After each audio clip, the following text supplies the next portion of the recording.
Hey there, welcome to the Heel Toe Garage. This is Marcus DiSabella. I'm the owner of Heel Toe Automotive. So today we're going to be talking about wheel spacers, hub spacers. It's pretty popular to get wheels for cars. Of course, it's the #1 upgrade that you can do. But even if you're not buying aftermarket wheels, pretty often you'll find that the wheel fitment isn't exactly what you'd like. Sometimes the wheels are a little too far in or whatever. Or if you get a brake upgrade package, you might find that the wheels that you're using don't longer fit the way they should. Oftentimes the answer to a lot of these situations is getting some aftermarket wheel spacers. They're really affordable and it prevents you from having to buy new wheels, which is obviously very expensive. Wheel spacers are much less expensive if you've got the wheel that you love and the car that you love and the setup requires it. Nothing could really be greater than a good set of wheel spacers. Now there's a few different kinds of wheel spacers that you can get, from simple to a little bit more complicated. There's some things that you should know when buying them. There's a couple of pitfalls and a few myths, things that I'd like to just sort of dispel for everybody. One of our favorite wheel spacer brands is from H&R. They have a Track Plus product line that is a really great, well-made, all made in Germany, high quality product, something you can definitely trust. They have basically an option for just about everybody, no matter what your bolt pattern, thickness requirement, hub size, or even bolt pattern needs are. So without any further delay, let's look at some different wheel spacers and how you're going to end up choosing one for you. All right, before we get too involved talking about wheel spacers and installing them and all that stuff, there's a few basic definitions that you should probably understand before you even get involved in this. And some of this may be a little bit of review, but it's still good to know. All right, so the first thing is bolt pattern. What is the bolt pattern, or PCD as it's called? That is the spacing between the studs relative to the center bore of the wheel. It's actually the distance between these two opposite studs, or if this was a four-lug, it would be the distance between the two opposites. Basically the dimension, how far apart or how big this circle of studs is. So on most of the Hondas that I'm dealing with these days, most of them are going to be 5 by 114.3 millimeters, and that's 114.3 millimeters center to center, and then a 5 stud. Other more common Honda ones would be a 4-lug, 4 by 100, wherein there's 4 studs and 100 millimeters across. Also, many of the older Accords and Preludes and things had a 4-lug that was 4 by 114.3, which is the same distance here, but in a 4-bolt pattern. And then also some of the newer stuff has 5 by 120, which is a little more common on European cars, but some of our like larger all-wheel drive cars, like the all-wheel drive TL that we've got, HT Spec UA9, has a 5 by 120, as does the newest Civic Type R. So 5 by 120 is even a little bit bigger than this. You want to make sure you know what bolt pattern your car is so that you can get a spacer that's got the appropriate bolt pattern to match up. All right, the next thing to be concerned about is the hub size. This is the hub size. The hub is actually the face that the studs come out of on the car, and usually the brake rotor slides over that. And the inside of the wheel on the back side has a bore in it, which is called the hub bore, and that fits over the hub. So this hub size is kind of important if you want to have a hub-centric fitment, which means that this fits right over the hub on the car and the wheel fits right over the hub on the spacer. So that's what the hub size is. And then you've got the spacer thickness. That's actually how thick this spacer is. Notice I'm not taking the whole thing into account with the hub. We're only talking about the thickness of the spacer that's actually going to move the wheel out. So that's a 1-to-1 relationship. When you put this 25 millimeter spacer on the hub of your Honda or Acura, it's going to move the wheel out 25 real millimeters, no more, no less. When you measure on your car how much of a spacer you need, that's the thickness that you're talking about. All right, the other thing you need to know when buying spacers, especially this type that has the studs in them, is the thread pitch. The thread pitch is basically the measurement of these screw threads here that hold the factory lug nuts. You're going to want to match that to the factory specification. Most Honda ones are going to be 12 by 1.5 millimeters, but you do have some newer ones that are 14, well, the Acura TL that we were talking about, the HT Spec UA9, that one has a 14 millimeter stud. But for the most part, you're going to find 12 millimeter studs on your Hondas and a 1.5 thread pitch. If you see 1.25, that's not going to be right if you've got a Honda and Acura. I don't know any that have a 1.25 pitch. Maybe I'm missing one. You can comment below and let us know if we're missing on something like that.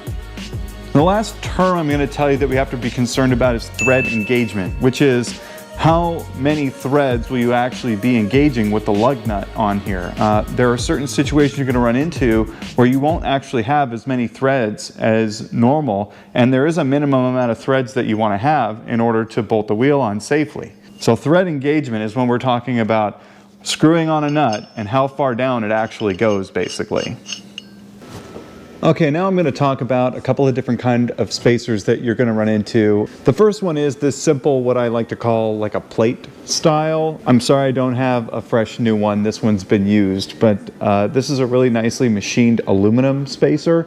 And as you can see, it's got holes in it that are kind of weirdly spaced. It's because it will handle a 4 or a 5 lug pattern. And then also because of the slots that are in this, you can use them with a 5x100, 5x114, and probably a 5x120 also, I'm guessing. There is going to be a limit to the size of stud. These are going to be limited to 12mm studs, not 14mm studs. But basically, the moral of the story is this is kind of a one-size-fits-all quick solution for wheel spacing. You can get these in 3, 5, 8, 10mm thicknesses, which is great. They're not hub-centric. You can get hub rings to go in here. Whether or not that's really critical is sort of a personal preference, or has to do maybe a little bit with your needs on your setup. More on that to come. These are really pretty affordable, $20 to $30 for a pair, and a really great solution for like basically a quick fit, because a lot of times the really good spacers, the ones that you want, they can go on back order, and sometimes this is a good thing to use in the meantime. That is basically what I'm calling a plate style, but this is just a simple slide-on wheel spacer. Now the next kind is one that H&R calls a DRS. This is from their DRS sub-brand of product line wheel spacers, and they call it the DRS. I'm not sure what it stands for, but basically this is just a spacer that slides over the hub. And as you can see, it doesn't have any studs in there.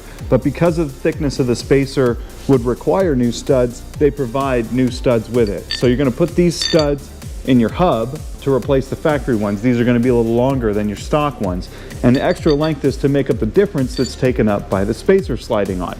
So as you can see, when you put this one on, if you've got this as your factory wheel stud and you put that spacer on, let's just pretend that that's your hub, and then you put this on top of it, you're losing some thread thickness here. You know, the wheel still has to go on here too, and that's going to take up about half of that thread. So you need longer studs once your spacers get thick enough, because if you don't, then you're going to run out of threads and your wheel won't really be held on very well.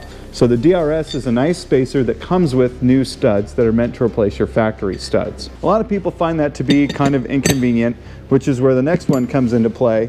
This is the DRM style from H&R. Again, it's the Track Plus DRM. And what the DRM is, it's got the new studs already installed. And you can kind of see that these studs are longer. The ones that come with the DRS are a little longer than the ones that are in the DRM. And the reason why is because they're already pre-installed here. They don't have to make up the whole thickness of the whole spacer, such as like this would be, right? They only have to make up just enough to come out here properly. And if you even wanted to, you know, I mean, if you really were in a pinch, you could still put a spacer on top of that. And, you know, maybe not this one, but you could still put a spacer on top of it to gain a little bit more if you needed to. These spacers are really easy to install because they just slide onto your factory hub, and then these nuts hold them in place, right? The nuts sit within the spacer thickness on most of them. This is a 25mm thick spacer, so thinner ones you might not have as much room, but they just bolt on and then you throw the wheel on top of this. So these are really super easy to use, and a lot of people really like these. The problem with these is that the thinnest one that we can get is 15mm. If you don't want to go 15mm thick, if you only need like, you know, 8, you would definitely be stuck in this range or one of these, which causes you to have to do the new wheel studs. So those are the 3 basic types of spacers that we're going to be talking about today. The 3 most popular ones, definitely, but the DRM is probably the one where most people land if they can handle going 15mm or more. Talking about the spacers is all fun and all that, but really what's fun is the car. And we want to finally get to the car and find out, how do we know what kind of spacer to get, or like which one is right for us, or how more importantly, how thick of a spacer should I get? And really here, the NSX that I've got here, HT Spec NSX, you can follow that hashtag on Instagram. I got this car and love it, and I love the fact that it's all stock and all of that. I even like the factory fat 5-spoke wheels, but they're really kind of what they call sunk in, right? Which really means that the wheel is sitting really far inside the fender. The factory always seems to make the wheels so that they fit really far inside. I think what they're really trying to do is give all kinds of clearance for suspension articulation, and this car is made to handle, so in corners it definitely will lean over, and you don't want to have any contact between the wheel and the fender. But really on a car like this, well, this car in particular, they've gone pretty far with it. The wheel is very far inside and it just doesn't look that great. And really actually by putting the tires a little bit farther outside, that gives the car a little bit more of like a planted to the ground look, a little bit wider, right? A little bit more width, and can handle some of the weight transfer that happens while you're going side to side on the racetrack or even on the road. I really wanted to get some wheel spacers for this NSX. And truth be told, this exact application and all is the reason why I'm even doing this video. I thought, hey, you know what? I gotta go out and measure. Let's take a video and share with people how this actually goes. I mean, in real life, this is how I do this. I want to get spacers, so how thick of a spacer do I get? The answer lies in this simple instrument right here called a tape measure. I know most people have one of these things, and this is all you really need to determine like a really good place to go for a wheel spec setting. You don't have to call somebody, you don't have to post on Facebook, hey, how thick of spacer should I get? You get that question kind of often, and to be perfectly honest with you, I don't know, but this thing will help tell you. So I'm going to show you how to use this to determine how thick your spacers should be. To do this measurement, it's really pretty simple, and it doesn't really need to be a metric measurement, even though the thickness of spacer in millimeters, you can do inches and a simple conversion as well. So basically what we've got here is, we've got the inside of the fender, right? And then we've got the tire right here. So as we are going to be spacing the wheel out, this whole thing is just going to come straight out, right? A 10 millimeter spacer will move it out 10 millimeters. A 20 millimeter spacer will move it out 20. So, you know, you can kind of see, you know, if you just throw the tape measure right against the tire, you know, this is where a 10 millimeter spacer is going to put the tire, right? That much farther out. So how much is right for us? Well, with that in mind, you have to make sure that there's going to be clearance inside here. Now, for most of the time, there's going to be plenty of clearance, right? If you've got factory wheels and tires at least.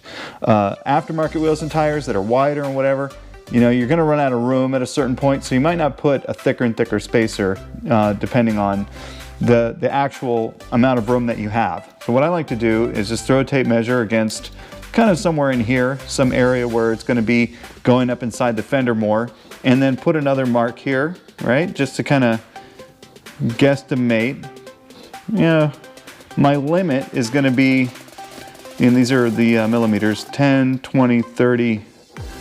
You know, probably I would really run out of room at like 40. You kind of go where the limit is going to be and then back it up maybe like 5 or 10 millimeters. So this is like 30 millimeters, should work pretty good here. You know, 25 would definitely bring it out. I don't know how much that would really help us. So I kind of want to move them out. I kind of like to do 30. I'll have to see what I have on the shelf. For the purposes of this video, we may end up doing 20. We'll see. But basically that's it. That's all you really need to do. Throw a tape measure here and get some kind of a straight edge, right? And see where it lands. There's a good reasonable place where you're gonna be. I don't want the car to look ridiculous, right? We're not gonna go, oh man, I think I can push it. I think I can push it out here. It's like, you know, I'm just trying to make it a little bit wider. So let's not go crazy. Let's go with 25 or 30 and see where we land. Can I just say, I really love this Milwaukee Fuel M12 battery impact wrench. This little 3/8 impact wrench is super strong. It pulls off these lug nuts, very small, lightweight, compact. I love this thing. Now that we've got the wheel off, you can see a little bit more what we're talking about. We've got the factory wheel studs. We've got the rotors sitting on the hub. And here's the hub bore, the hub diameter right here. When we put the spacer on, it's gonna wanna sit flush against the rotor, and then this hub is gonna wanna fit inside the spacer itself. And the closer we can get that, the better. If the hub fits on there just right, it's called being hub-centric. And then on the opposing side, you've got the back side of the wheel that's got a bore on it that you want it to fit over the hub as well. But for now, let's try a hub spacer on here, or a wheel spacer, and see how it looks with the wheel installed. Okay, one thing that can be a little confusing on these with H&R is on the outside of the box, it calls this a 50 millimeter, which is a little misleading because really it is 25 millimeters thick. So when they say 50 millimeter, they're talking about the complete width on the whole car. So when you buy these, it'll say 25 millimeters, but on the side of the box it says 50. But really they're saying when you put both spacers on, one on each side, you're gonna get a total width change of 50. So here, let's slide this thing on. It fits just over the hub. You know, there's a little bit of play rotating wise, but shifting back and forth, there's really none. So it's well centered on there. And we're gonna use the provided lug nuts to install. All right, now I'm not fully torquing these to spec. This is really just test fitting for the video, but you will want to tighten this down with a torque wrench. All right, so we've got the spacer installed, and we've taken up so much of the threads that you can barely even see the factory studs anymore, but we've got these fresh new studs here ready to accept the wheel. Now, one thing that comes up is you'll notice when you look at this that the factory studs are coming out, still coming out of the face of the spacer here. So if our wheel is totally flat on the back, they'll actually hit these factory studs and create a problem. Luckily, most wheels will have a little bit of a provision for that. You can see the factory wheel here is has some recesses in between the studs. So there's a little bit of space here that those little studs will poke into so that the wheel can mount flushly against this spacer. Install the factory lugs to hold the wheel on.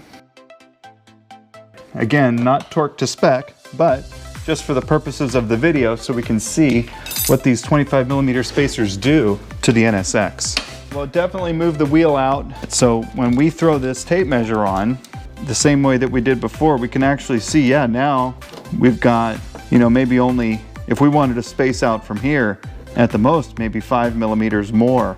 Really, that shows that the wheel's moved out quite a bit.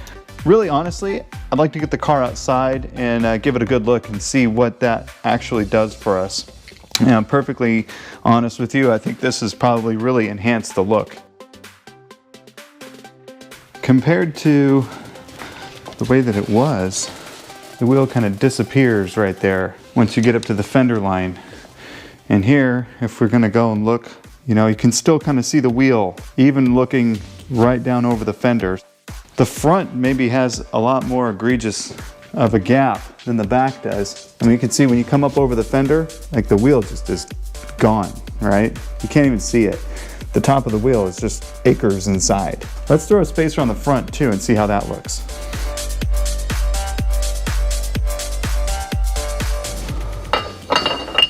Important thing to note here is that not necessarily will your hubs be the same size front and rear. On the NSX, the front hub is larger, also on the S2000.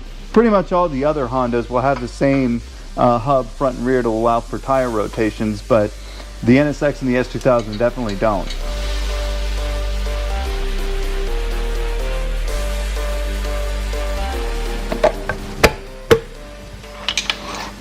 All right, let's see what she looks like.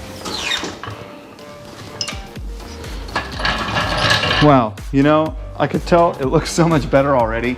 I mean, the car isn't completely lowered down. We need to roll it in order to get the fender closer to the tire, you know, height-wise. Yeah, before, we'd come up over the fender here, and you really couldn't even see the wheel once you got up on top. And here you can, right? But the car just looks just better. I don't know. If you didn't know something was not stock, you would just think that this NSX looks better than other ones. All right, so that pretty much covers installing DRM style wheel spacers on this NSX to really give it an aesthetically better look. I really haven't been able to drive the car yet, so I can't comment on any handling improvement, but I feel pretty confident that I'll feel better driving it, knowing that the wheels are nice and fat looking, closer to the fender, but not so crazy that they're sticking out, right? And all thanks to a little bit of measuring ahead of time. Could I have gone a little bit wider? Yeah, I could have, but I think that might have just kind of put me over the line. I'm looking right here, and I guess I could go a little wider in the rear, and I may do that one day soon, but for now I'm really pretty happy with it. In the next part of the video, I'm going to cover getting wheel spacers for a more practical reason, which is to fit them over your brakes. Upgrading your brake kit is a really great thing to do aesthetic-wise and performance-wise, but larger calipers can definitely create wheel fitment issues. So when you actually get a new set of wheels and tires for your car, you might find that they don't always fit the way you exactly want them to. They might sit in a little too far and contact something on the inside, and therefore you need to space them out. Or you might have a perfect fitting set of wheels and then go and do something like get a really great looking brake kit and then find out that those brakes don't fit behind your wheels perfectly. When you go slide the wheel on, boom, it hits the caliper and you just ruined your day, especially if those calipers have a really nice finish on them and the first time you put the wheel on, you scratch them. Ugh, that's terrible. Brake kits can be a lot bigger than the stock brakes, and that's a really great reason to look into getting an aftermarket wheel spacer. In this HT Spec TSX, which is a hashtag that you can follow on Instagram, I've gone through a number of different sets of wheels, but what I've got on right now is a set of Manary Sport MS6s. This is a real classic Japanese 90s wheel that I've always loved, and truth be told, I didn't get these wheels for this car, I got them for the NSX. But when I did get them, I just really couldn't help it. I had to throw them on and run them. And what I came to find out is that they will not fit with this endless brake kit that I've got. Actually, they have so little clearance for brakes, I don't think they'd fit over any brake kit on any car, which is kind of surprising because this wheel was a really popular wheel for like Supras and 300ZXs and stuff like that back in the 90s. Really what I found out later on is that these wheels actually came with an optional wheel spacer that was like a bolt-on style spacer like the H&R DRM that came with the wheel, because if you didn't have them, I think they probably wouldn't clear any brakes at all. I even tried one of the rear wheels on this car on the NSX, and it didn't even fit the rear brake caliper bracket. And so now I'm going to pull this wheel off and show you a little bit. There's so little room between the caliper and the wheel, I had to kind of get it just right. But I could only move the wheel out so far before it would start hitting the fender. And so I'm going to show you a little bit of what to watch out for when you're first throwing that wheel on if you've got an aftermarket brake kit.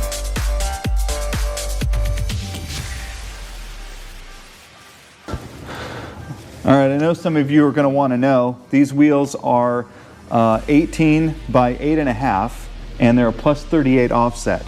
The tire is a 245/40/18. So just because people like to know wheel specs. All right. And the spacer I needed was 5 millimeters, and that gave me just the right amount of clearance to these brake calipers. And I just used these, simple slide-on ones that I showed you earlier, and they've been working great.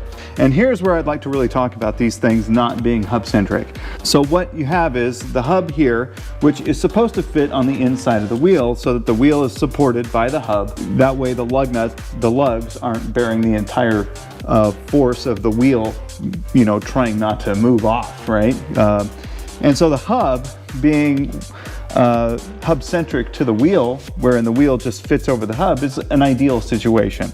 But when you have a spacer like this that slides on, obviously the hub is recessed in here and the wheel is just being held on by the lug nuts. So a lot of people find that to be a really negative thing, and I agree that it is not ideal. But does it mean a death sentence for your project? No, absolutely not. It does not mean that you can't use these. I've done like 2 track days with these on here like this, and no such issues. It's not impossible that I might have an issue at some point. I definitely would like to replace these studs. They're looking a little old and a little corroded just on the surface. Is this an ideal spacer to have? No, it's absolutely not. Really, do I want to run a spacer at all? I really don't, which is why I actually got a new set of wheels for this car, and these are going to end up on the NSX at some point. So as a temporary situation, nothing wrong at all. So don't let somebody tell you not to get these. If somebody says they're not ideal, they're totally being genuine and honest. When you first go put the wheel on, let's just say I just got my brakes, I'm gonna throw my wheel on, you're gonna do that really carefully, right? I mean, I can already see that I'm gonna be really close. So when I go to hang this on the studs and get all the way to the back side of the wheel, the wheel has to sit flush against the brake rotor, and if it doesn't, then you could definitely tell you're going to have a problem. And I'm already touching the caliper. Really, in order to know how much of a spacing you need, you just have to put something there. You know, usually some washers is a good idea. If you can have a handful of washers and stack them up on a couple of the studs and just sort of test fit, that's going to give you a really good idea of the size of spacer that you need. There's some trial and error involved. If you're going to install a brake kit like this, do it without disconnecting the old brakes. Like leave your old caliper hanging in there, just slide the rotor on and bolt the caliper in place, and then try it. When mating your wheel to a brake kit, do it very slowly, and then use some washers or other kind of spacer behind there so that you can actually get the wheel on and then determine how much of spacing is needed so that you won't have contact, and add a couple of millimeters too. If you measure it at 8, get 10. If you measure it at 5, get 8. And just keep in mind that if you are going to use a spacer like this, pretty much the maximum thickness you're going to be able to go with is 5 millimeters. After that, you're going to need the studs that are longer. So I would say if you're going to go with something like this, go with the H&R DRS. I'll go into more of this as I have a brake kit for the NSX, and I'm definitely going to have to do some trials and tribulations to determine how they fit. We'll go over that more later. You know, you could just tell that I was doomed. I was doomed from the beginning with these Manaries. I mean, there's just not very much room here between the pad and the spoke. This was just never going to clear brakes very well. But you know what? We'll get them working on the NSX, no problem. If you are concerned about it, if you think you might need spacers, one of the things to look at is this right here. And you know, you can tell too, as I mentioned, the DRM spacers would require some extra spacing behind the wheel here. So I don't have any room right there at all. That means if I decide to use a DRM spacer with these wheels and the studs come out taller than the spacers, I'll have to grind them down. So I don't know. Hopefully I don't have to do anything like that. I guess I've always got an option to replace the studs in the NSX with longer ones. But yeah, we'll cross that bridge when we get to it.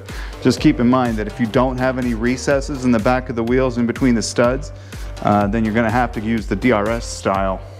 All right, so just a couple of closing points. I did want to talk about maybe some myths or things that you might have heard that may or may not be true, or things to be concerned about. We talked about being hub-centric. Yeah, you should strive to be hub-centric, but if you're in a pinch and you need to get your wheels on your car so you can drive it, don't sweat it. Throw whatever you can on there, spacer-wise, to get it done. Use some washers to measure how thick that they should probably be, and then, you know, hopefully you can get some pretty quick locally. We usually try to keep the 3, 5, and 8 millimeter ones on hand at heel toe, so most of the time get those to you in just like a couple of days. Keep us in mind for those, or if you have any need for the other spacers that we have. H&R, Track Plus, almost always ready to ship as well. Another thing is, when you put spacers on and you make the car wider, it doesn't change your alignment, right? Your toe, your camber, your caster, all those angles are still going to be exactly what they were before, but your track is going to be wider, and that's it. They would be able to measure that on an alignment machine, but it wouldn't affect your actual tire wear or any of that stuff. So feel free to go ahead and throw spacers on and not worry about getting an alignment afterwards. As far as extra load or anything like that on your hubs or the wheel bearings or the axles, pretty much unfounded, because when you're putting a spacer, I mean, we're bolting the spacer onto the car and then putting the wheel on top of it, but realistically you could just as well be putting a wheel on there that had more offset built into it in the first place, you know, such as what happened with these Desmonds. They already have, you can almost think of it, it's the same almost size as the MS6s, it's just that they have that spacing built into them. Putting a wheel spacer in wouldn't have any more load or impact on the reliability of the car as just a different wheel, right? And I don't think that anybody would say a different wheel necessarily is going to cause wearing out issues. Now, there are extreme examples that may or may not fall into that category, but in my opinion, you shouldn't worry about axle wear, wheel bearing wear, hub integrity, brake parts or anything breaking. Like, you know, if you use a good quality wheel spacer, I don't think you're having an issue. And that's the last point, is quality. Wheel spacers are very popular, right? They're all over eBay, really pretty inexpensively too. But keep in mind that this is steel that's got to be of a certain grade to keep your wheel on. The lug nuts have to be, you know, good, right? You don't want them stripping out. And then the spacers themselves are typically made out of aluminum. You're going to find out that the studs have to be held into those DRM style spacers, and there's not that much material there. Doesn't mean that it can't work, but you got to have good material, which is why I really trust the H&R brand. You can't sell parts for cars in Germany without a certain quality rating, and they've definitely meet and exceed that. You know, there's all kinds of Japanese brands you can get too, Kicks, 8 Prints, Garage Line. I have another video on Garage Line. Those have been a little difficult for us to get, especially through COVID, so we're not really selling them as much anymore. We're pretty much falling on H&R as our favored brand for the quality and the reliability.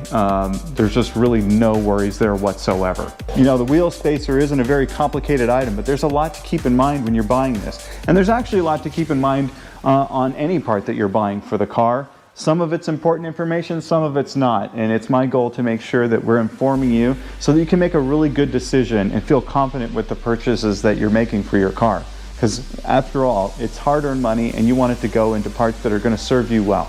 So if you like this video, definitely give it a like and share it with your friends. Next time somebody on social media is asking about wheel spacers, just drop them this video link and I'll answer all of their questions. Definitely subscribe to our channel. We'll have more videos coming out for all kinds of different parts. And if you want to get notified every time we make a video, which we're hoping will be on a pretty regular basis, use the bell icon and you'll get a notification whenever we post something new. We really enjoyed having you. Heel Toe is in your corner to make sure that your Honda and Acura turns out prime time. Our Instagram handle is @HeelToeAutomotive, where you can follow the hashtag HTSpecNSX and HTSpecTSX so you can keep up with the goings on.